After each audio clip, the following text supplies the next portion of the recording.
আমাদের মুর্শিদ আজম শাহ ঈদে মিলাদুল আজম আমরা আজকের দিন বিকল্প করতে পারি, মানে গতকাল থেকে এখন এই অনুষ্ঠানটা চলছে। ঈদ ঈদ খুশি আনন্দ। ইসলামিক পরিভাষায় শরিয়াতে ঈদ দুটো, একটা হচ্ছে ঈদুল আজহা এবং একটা হচ্ছে ঈদুল ফিতর। এটা আমরা জানি। যারা সুন্নি মুসলমান তারা আরো একটা ঈদ মানেন, সেটি হচ্ছে ঈদে মিলাদুন নবী। সুন্নি মুসলমান বললাম এই জন্য যে ওহাবি সালাফি ইত্যাদি নানা ঘটনা আছে, তারা আবার এই ঈদে মিলাদুন নবী মানতে চায়। তারা হয়তো সিরাতুন নবী বলে বা অন্য কিছু বলে, মানে ঈদে মিলাদুন নবী তাদের কাছে উদযাপনযোগ্য মনে হয় না। কিন্তু আসে সুন্নি মুসলমানদের কাছে ঈদে মিলাদুন নবীও একটি ঈদ।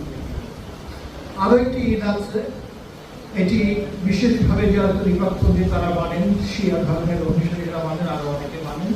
সেটা হচ্ছে ঈদে গাদির খুব।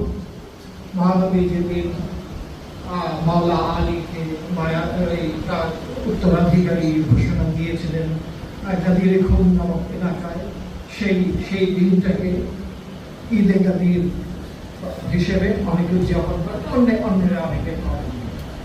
কিন্তু যারা তরিকতের ভক্তজন তারা সবাই নির্বিশেষে একটি ঈদ মানেন, সেটি হচ্ছে যার যার আপন মুর্শিদের আবির্ভাব দিবস।